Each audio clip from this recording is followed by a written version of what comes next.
Hello my family எல்லாரும் எப்படி இருக்கீங்க? இன்றைக்கி பார்த்தீங்கன்னா எங்கள் வீட்டில் சிக்கன் பிரியாணி செய்கிறோம். இன்றைக்கி வெள்ளிக்கிழமைங்கிறதுனால எங்கள் வீட்டில் சிக்கன் பிரியாணி. உங்கள் வீட்டில் என்ன சமையல்னு சொல்லிட்டு எனக்கு கமெண்ட் பாக்ஸில் போட்டு விடுங்க.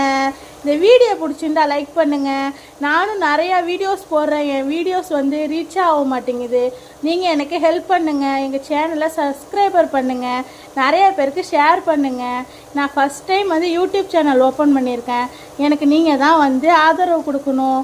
நான் பேசுகிற வீடியோ உங்களுக்கு பிடிச்சிருந்துச்சுன்னா லைக் பண்ணுங்கள். அப்படியே உங்கள் வீட்டில் என்ன சமையல்னு சொல்லிட்டு எனக்கு கமெண்ட் பாக்ஸில் போட்டு விடுங்க. ஓகே, சிக்கன் பிரியாணி செஞ்சுட்டு இருக்கோம். எப்படி இருக்குன்னு நாங்கள் சாப்பிட்டுட்டு அது ஒரு வீடியோவாக உங்களுக்கு பார்ட் 2ல் போடுறேன். இப்போ பார்த்தீங்கன்னா மசாலாவோட ரெடி ஆகிட்டு இருக்கு. ஆனால் இந்த சமையல் பிரியாணியை நான் செய்யலை, எங்கள் லாத்தா தான் செய்கிறாங்க. அதை நான் வீடியோ எடுத்துக்கிட்டு இருக்கேன். இப்போ பார்த்தீங்கன்னா நாங்கள் மசாலாலாம் ரெடி பண்ணி கொதிச்சிட்டு இருக்கு. ஒரு பக்கம் பார்த்திங்கன்னா நாங்கள் ரைஸை வடித்து வச்சுருக்கோம். நாங்கள் டம் பிரியாணி போட மாட்டோம். நாங்கள் ரைஸை முதல்ல வேக வச்சு வடிச்சிட்டு அதுக்கப்புறம் தான் சாப்பாட்டில் கோழி வேகிறதுல அதில் போடுவோம். அப்போ தான் டேஸ்ட்டாக இருக்கும். தண்ணியோட அரிசியோடு கொட்டி வச்ச சாப்பாடு எங்களுக்கு பிடிக்காது.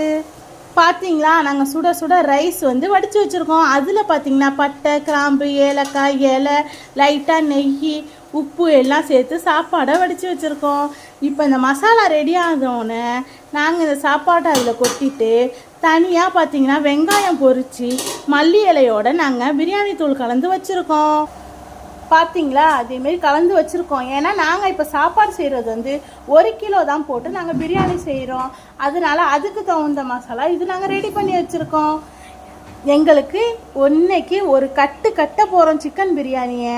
அதை சாப்பிட்டுட்டு நாங்கள் உங்களுக்கு சொல்கிறோம். ஓகே, பாய் பாய், டாட்டா.